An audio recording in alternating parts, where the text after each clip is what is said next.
Hello fiber friends! Welcome to Vlogmas day 20 and 21.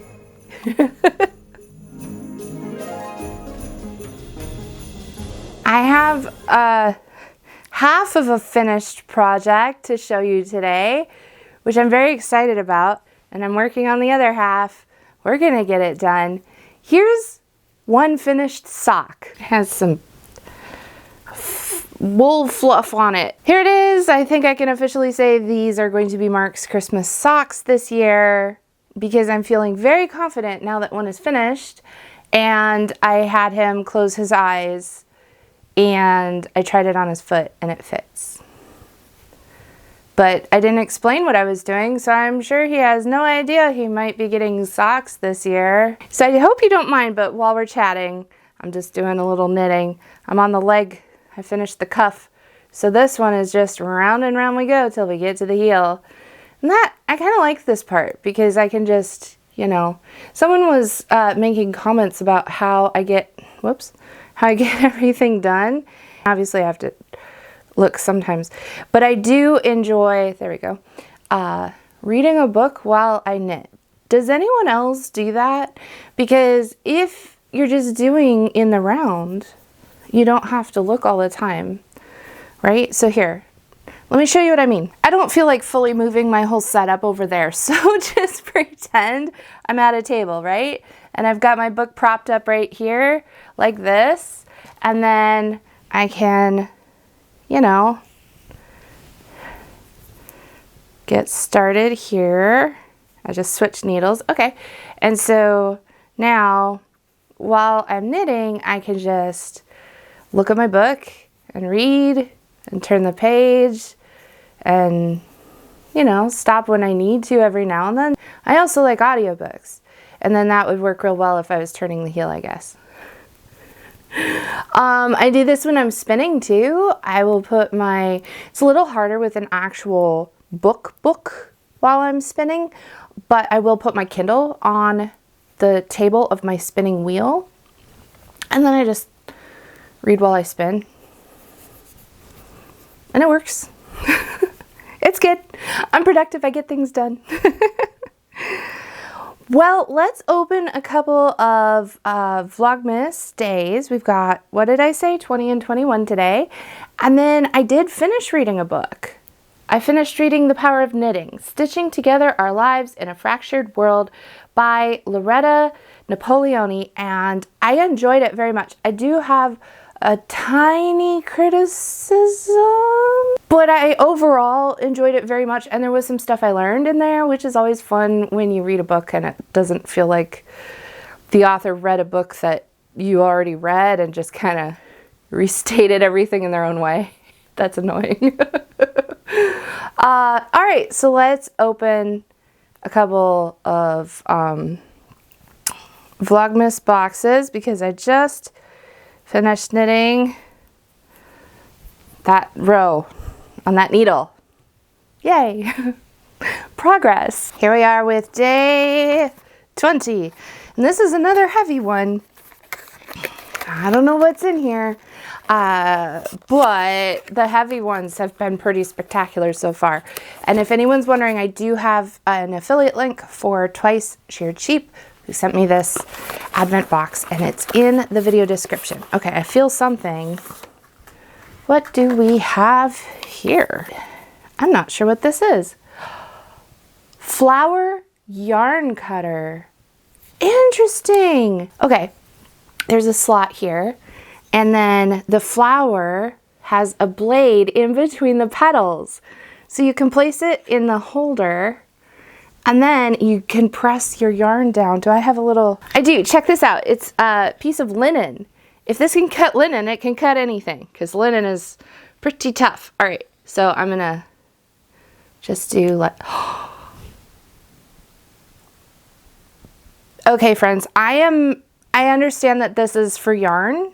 I get that. I'm not using this for yarn. This is going on my sewing table next to my vintage electric rotary white sewing machine from like the 1940s because I'm so annoyed all the time pulling out my snips. It has the little thread cutter at the back, so I can just boop and cut things, and it is completely rusted. Like, it doesn't cut anything, and in fact it actually frays things more than it cuts anything. But look at this, I can just set it right there off to the side and just boop, and then it'll cut my threads for me. And I might even paint this just to make it even more fun. How cute is that? I love it. I love it. Okay, day 21. You have a lot to live up to, day 21, and you're not as heavy. That doesn't mean you can't be as cool. What do we have in day 21? Oh, these are cute. So some of these are stitch markers, and there's been a lot of stitch markers in this box, but I want to point out that they're all different. Some of them are for smaller gauge needles, some of them are for larger gauge needles. They have different clasps and rings at the top, and these, I mean, we've had some really cute ones, but these are immensely useful. They have numbers. So this one says 50, this one says 100, 150, 200, 250. Okay, so they count up, and then we've got 400, 450. I can't tell if it goes all the way up to 5. But, oh my goodness. Yeah, it goes to 450 and then 5, I guess, would be the other end. But how useful are these? Oh my gosh. I'm just picturing when you cast on with tiny yarn and you have a bajillion or maybe 500 stitches on one long cable needle, and you cast on and you have to figure out if you have enough. Now you can just plop one of these on at every 50. Oh, there's the 5. He stayed behind in the bag. I found him. It starts with 50 and it goes up to 500. Very, very, very cool. I'm gonna make sure that I never lose these, because that would be bad. I suppose you could make like a little key in your journal or something and put like, the cat marker is 50, the cupcake marker is 100, but this seems more convenient. Okay, I'm gonna get my knitting back out. Although I am spinning another spin on the Swedish wheel because she purrs like a cat, as you all noticed, and I can't not have a purring cat spinning wheel in my life. So I've been spinning more with her, but I have a sock to finish. So let's get out the sock, and I'm going to briefly talk about reading Stitching Together Our Lives in a Fractured World, The Power of Knitting. Loretta starts out the book talking about her relationship with knitting and her Italian grandmother. I know many of us can relate to having an older woman in our lives who taught us how to knit or crochet or sew or what have you. And it started out like I needed to have a warning because I didn't realize that this book made me cry actually several times. And I wasn't prepared for that. Did I drop a stitch here? No, we're fine. The book starts out explaining how her grandparents met because of her grandmother's knitting. Her grandfather was in World War I, and he met someone in the trenches while he was there, and that friend he met in the trenches had a sister who was knitting and sending him socks and gloves and things to keep him warm. Unfortunately, that man was killed in action in World War I in the trenches, but her grandfather wanted to personally go and speak to this woman who had been knitting all of these socks that he shared and got some himself. And he went and found her and just wanted to tell her he appreciated her brother and her knitting. When he got there, it turned out that the brother had been sending her letters telling him all about this guy that he met that he thought she would really like. And so they sort of had budding romance before they even met in person. You know, what a story. What a love story. That was touching to start it out that way.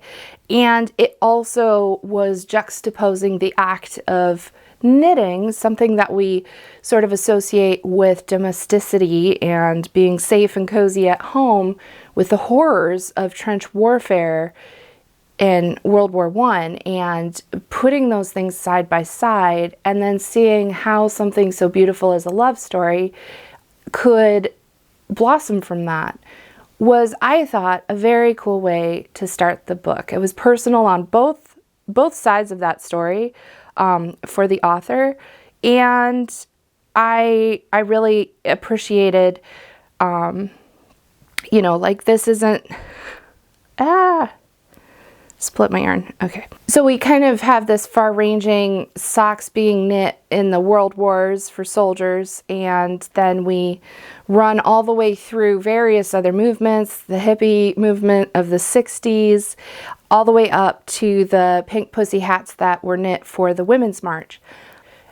I wish that she had addressed the lack of intersectionality regarding those hats, because I think that for some people they were very empowering and for some people they were hurtful. But I don't want to get too deep into that right now.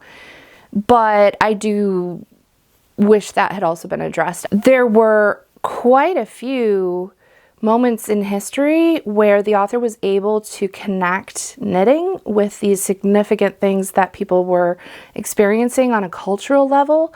And I found that fascinating. I found that very interesting, especially because I was knitting while I was reading. That was fun. I didn't know how much knitting was done by the hippies in the 60s, and that makes sense to me now, kind of thinking back on it. I sort of have this, I guess, personal mental pop culture association with crochet and hippie culture. I might need to explore that more on a personal level, but the book has a couple patterns for some vests in the back, and I'm interested in knitting one of those vests because they are ribbed vests, top to bottom ribbed, and so it's very stretchy, and I thought that would be cool for someone with fluctuating weight and frustrations finding things that really fit. A ribbed vest would address some of that, and I thought that might be a fun project for someday in the future. There's also a pattern for a brain hat, which several of you recommended I try, with the I-cord maker that came in one of the Advent days. I think that's great because I was originally looking at the pattern for the brain hat, which is basically a hat, but then you take I-cord and you stitch it onto the hat and you make it like squiggly all over so it resembles a brain. And I was like, you know, I-cord, when you knit it with needles, feels like you're going to walk a mile, and you're going to do that mile taking 4 steps forward and 3 steps backwards. Like that's just what that feels like to me. So yeah, now that I have an I-cord maker, I might do a brain hat for maybe next Halloween or something. But the chapter that the brain hat related to was talking about the science of knitting and how it is so beneficial for our mental health, for coordination. There's just the memory required to knit and do different kinds of stitches, the dexterity in our hands. There's a lot of research showing how beneficial knitting is, and I appreciated that that chapter was in there as well. So it has a lot of history in it, but it also is a good deal of memoir, which I appreciate. I love a good memoir. The thing that I found frustrating about it was that at times it felt like the framing of historical knitting involvement with massive cultural events was not the right framework for, although personally catastrophic, still personal events. Divorce is horrible and it turns your life upside down. But framing divorce next to the erasure of indigenous culture, like that's not the same scale of damage being done. And I felt like at certain points the metaphor was adhered to too closely to make it fit, when there were times when we just needed to kind of deviate and talk about, you know, the loss of personal finances and, you know, going through a terrible divorce and all of the things that entails, versus, you know, a culture being colonized. So there were times when I felt like maybe we needed to be a little more flexible in how we were kind of telling parallel stories through history and personal events. I'm gonna have to pick up the book because I feel like I'm rambling. So let me just knit off of this needle right here. There was an interesting part where she gets into the American Revolution and saying women were not invisible during the American Revolution, they were essential. They fought the American War of Independence with different weapons than their men, spinning wheels, knitting needles, weaving frames, the family meal, and in doing so, they contributed to the positive outcome of the revolution. But history has conveniently chosen to ignore their contribution, and when the new American nation was born on a platform of equality, women were less equal than men. They were not given the right to vote until 1920. And again, I wish that there was a little more intersectionality here. Again, that kind of relates back to what I said about the Pink Pussy Hats and the Women's March, because we need to also say that realistically, Black women weren't guaranteed the right to vote until 1965 with the Equal Rights Voting Act. These are important things to acknowledge and remember and learn from. So I wish there was a little bit more in terms of intersectionality there. I am currently now also rereading parts of The Age of Homespun, which is a great book if you're interested in American history. It goes through several women's journals talking about their part that they played in terms of, you know, spinning and cloth making and all of that going on in colonial American times, also in the, you know, Revolutionary period, and then the early United States history. Pre-industrial is what it really focuses on. And there was definitely a huge contribution by women for the act of knitting and spinning and weaving the textiles that came from the things that they were growing and using from the United States, so that they weren't shipping those things to England and then having it returned to them as finished cloth. They could finish their cloth themselves. And so, yeah, like the whole concept of knitting and needlework and weaving and spinning being intermingled with revolutions and, you know, these huge human events that have happened throughout society, civilization, cultures, that is absolutely true. Another interesting conversation that I enjoy exploring, because obviously what I do, is with the feminism and the feminist movement taking place in the 1960s and their perception of female crafts.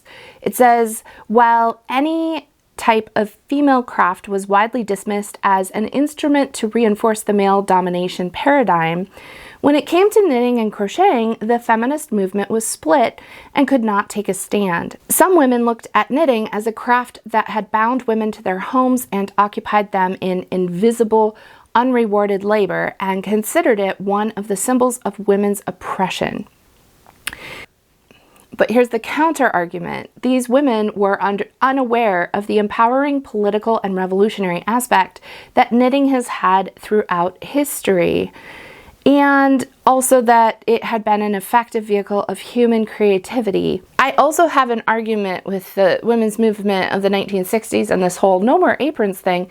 Like, I totally understand how an apron can represent women in the kitchen and all of this unpaid and often unappreciated domestic labor. Completely understand that. However, do you know how many clothes I have saved because I wear an apron? Like, this is a tool, right? Like, it's a tool that I use to do my crafts. I have kitchen aprons as well because it makes sense, and then I don't have to go buy new clothes.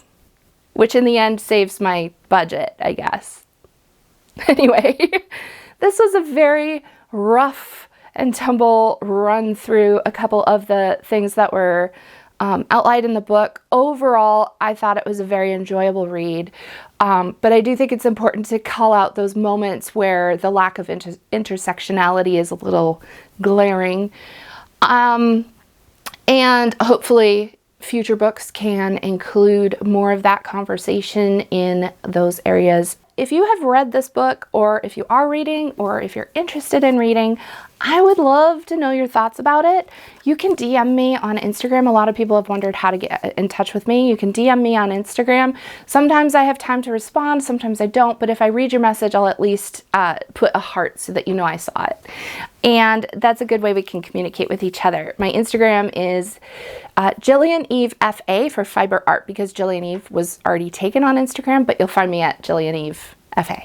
So I love this time of year for getting cozy with a book and curling up with a sock to knit and finish for a gift. So I'm gonna go do that now. I'm gonna go just read a book and knit. History is not, I mean, it's interesting, it's fun, sometimes it's beautiful, and sometimes it's heartbreaking, and sometimes it's just downright atrocities, and that's all of it. That's the whole picture, and I'd rather have the whole picture, but sometimes my heart can't handle the whole picture, so I have to break that up a little bit.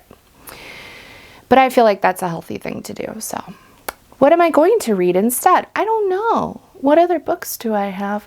I have one I got from the library about, no, that one's going to be heavy too. It's another history book. Apparently I need a goofy fun book to read when I'm not up for the heavy history stuff. So if you could all recommend to me just a fun, light, easy, a beach read, as we would say, but I think we need to have like a fireside read, depending on the season. That kind of means the same thing. Just chill, cozy. Recommend some titles to me.